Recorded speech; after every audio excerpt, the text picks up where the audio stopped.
Elle s'appelle... Allez-y alors. Je ne sais pas si vous avez remarqué, il y a moins d'un mois de cela, sur les réseaux sociaux, une vidéo a été postée dans laquelle on voyait une jeune dame, dite chrétienne, se fait lapider à mort par un groupe de personnes qualifiées de musulmans. Beaucoup de contextes ont été associés à cette vidéo. Mais avant qu'on comprenne réellement ce qui se passe, il y a eu des représailles des deux côtés. Nous vivons dans une société aujourd'hui où les réseaux sociaux, les médias parlent très fort au cœur et au mental de la population. Malheureusement, la désinformation, les fake news, les informations drôles mais qui abrutissent les gens ou qui nous détournent des réels défis de notre société sont de plus en plus présents et écoutés. 30 secondes. Je me nomme Touré Kouda, je suis chroniqueuse à Lumière du Monde Télévision et je suis également créatrice de contenu sur les réseaux sociaux. Je veux être la Miss 2.0 de cette année 2022 pour continuer mon travail, celui d'assainir les réseaux sociaux. Pour vous, pour moi et surtout pour nos petits frères et petites sœurs qui se connaissent de plus en plus sur ces différentes plateformes digitales. 10 Merci. secondes. Merci beaucoup. Candidate numéro 2. Vous revenez? Alors, bonjour à tous. Nous sommes jeunes, ça se voit. Et étant jeunes, nous avons besoin d'incarner les valeurs qui nous permettent d'être le centre du développement de notre société. L'humilité, la résilience, la confiance en soi sont des valeurs qu'on doit nous enseigner à longueur de journée. Par Miss 2.0, nous, à travers l'enseignement et l'éducation, nous voulons axer l'accent sur ces valeurs-là afin d'être les pionniers du développement de notre communauté. Et ce, à travers la lecture. Pas n'importe laquelle, la lecture qui éveille l'éveil de sens et qui participe à la conscience de tout un chacun, et ce, même au plus bas âge. Car vous êtes sans ignorer qu'un arbre qui est grand et qui a des racines solides, peu importe les tempêtes, restera toujours solide. Je suis Koulibaly Nimé Yachumcho, candidate à 262 au concours Miss 2.0 2022, journaliste, animatrice et reporter radio. Je suis également technicienne supérieure en production animale. Moi, être un Miss 2.0, c'est de permettre à toute notre jeunesse d'avoir confiance en soi à travers les valeurs de résilience et participer à nouveau au développement de sa communauté. À travers quoi? Le livre. Merci. Merci beaucoup. Merci. Candidate numéro 3.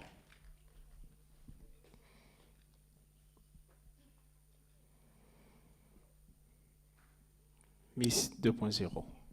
Bonsoir à tous. Je suis Chérif Astella, candidate 344 au concours Miss 2.0. À propos des projets, je crois bien que toutes les filles ont déjà appelé, puis elles ont des belles projets en plus. Félicitations à vous, les filles. Par ailleurs, je participe au concours Miss 2.0 parce que je voudrais développer une confiance en moi, parce que je n'ai aucune confiance et je sais que ce concours pourra m'aider. Ensuite, vivre une belle aventure. Merci. Merci. Elle est encouragée là. Merci bien.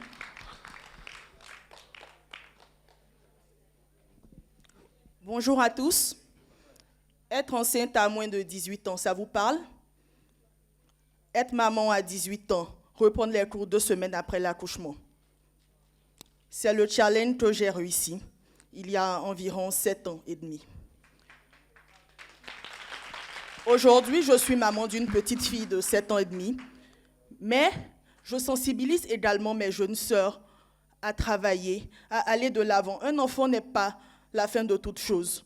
Avoir un enfant ne signifie pas qu'on a raté sa vie. Avoir un enfant jeune ne signifie pas qu'on n'a pas d'autre avenir, qu'on ne peut pas faire autre chose, qu'on ne peut pas faire autre chose. Être maman, c'est également pouvoir s'affirmer, dire ce qu'on pense, travailler afin de se préparer un avenir à d'autres enfants, également pouvoir s'imposer dans cette société. Je suis aujourd'hui vice-président d'une ONG pour l'autonomisation de la jeune fille mère célibataire en milieu rural. Je suis également bénévole dans une association qui s'occupe des enfants malades de cancer en Côte d'Ivoire depuis maintenant 2 ans. Et je souhaite être Miss 2.0 afin de faire valoir des valeurs que ce concours prône, que j'incarne, à savoir le leadership, l'entrepreneuriat, le courage, la détermination.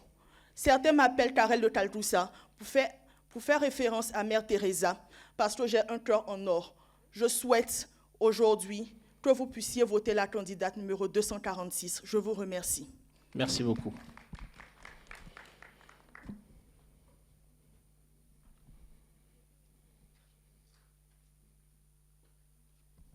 Allez-y.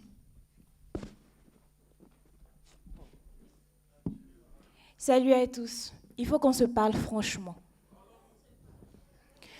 Il est bien beau de dire qu'il est important de scolariser les personnes. À quoi ça servira de scolariser quelqu'un si il n'aboutit à rien? Je t'explique. On est bien nombreux à être diplômés. On est bien nombreux à être étudiants. Mais est-ce que, après ton diplôme, tu as facilement la possibilité d'obtenir un stage? Non. Est-ce que, pendant que tu te fais former, tu fais pratique, tu fais théorie, est-ce que tu as la possibilité de faire pratique? Non. Tu vas déposer ta demande de stage, on te demande une expérience de 2 ans, alors que tu es censé venir apprendre. Est-ce que ça, c'est normal? Non. Ce combat, c'est le mien. Il n'est pas seulement le mien, il est le combat de tous. Tous, étudiants, élèves, peu importe le niveau que tu as actuellement, c'est notre combat. Je suis Dja Amenant Paul Emma.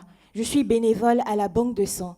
Je suis aussi pour l'organisation de Noël pour les enfants, histoire de leur donner un sourire chaque veille de Noël. Je suis la candidate 311.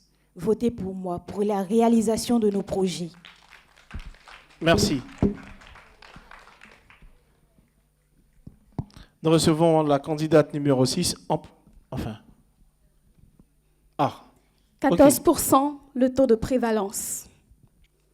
Plus de 3 millions de personnes ayant des douleurs jour et nuit et succombant à ces douleurs. La drépanocytose. Eh bien, si vous voulez une figure de la drépanocytose, je la suis. Aujourd'hui, stigmatisée, honte de même présenter mon âge parce que, ayant eu des retards causés par cette douleur.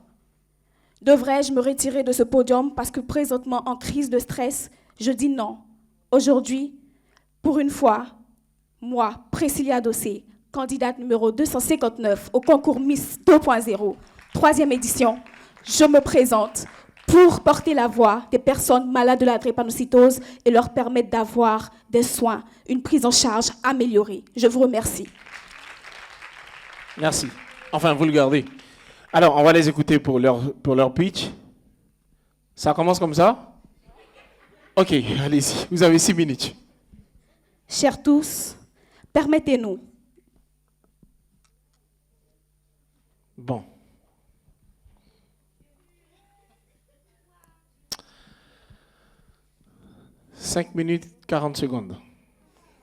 Chers tous, permettez-nous de vous présenter le leadership féminin à travers l'histoire de Stella que nous vous contons maintenant.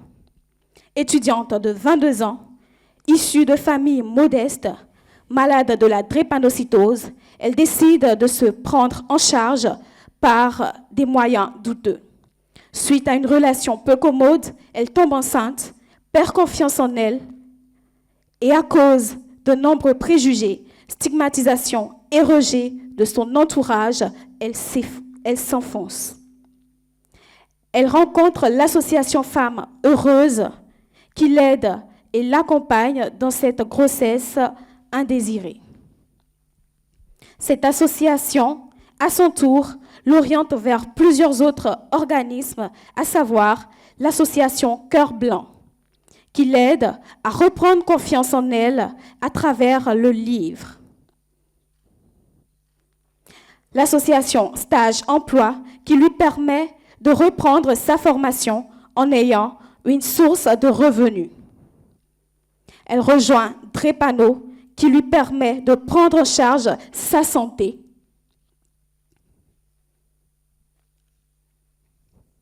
Puis, enfin, orientée vers le média CDO, elle utilisera les médias sociaux pour mieux s'exprimer afin d'être à son tour un leader, un modèle et soutenir sa communauté.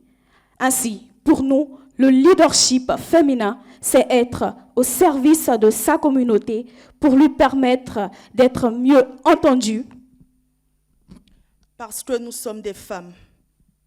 Parce que pour nous, le leadership féminin, c'est avoir le sens de l'accompagnement, de la motivation, afin que la personne qui se trouve en situation de handicap ou bien défavorisée puisse avoir les solutions afin d'être demain une femme leader comme vous toutes ici présentes.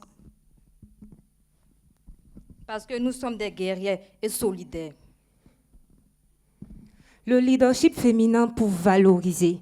Quand on parle de leadership féminin en Côte d'Ivoire ou même en Afrique, disons même dans le monde, on a l'impression que les femmes ne savent pas se valoriser. On a l'impression qu'il y a une compétition. Mais aujourd'hui, avec ce concours, on veut dire que valoriser sa sœur, ce n'est pas éteindre sa lumière. Parce qu'on a compris qu'on a tous de la place au soleil. Alors dans ce concours, on veut se valoriser chacune. Et quand je parle de leadership dans la communication, je pense à Oprah Winfrey.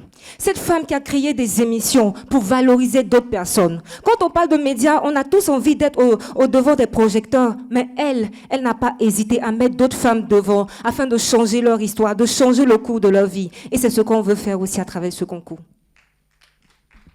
Parce que pour moi, être leader, c'est pouvoir impacter sa société, peu importe la catégorie dans laquelle on l'impacte, que ce soit religieux comme Mère Teresa, que ce soit au niveau de la colonisation comme Rosa Parks. Je pense que chacune de nous a la possibilité d'impacter sa société, d'apporter son empreinte. 1 minute 45 secondes. Au-delà de citations, nous avons voulu ici, par nos propres mots, notre histoire, nous présenter le leadership féminin. Je vous remercie.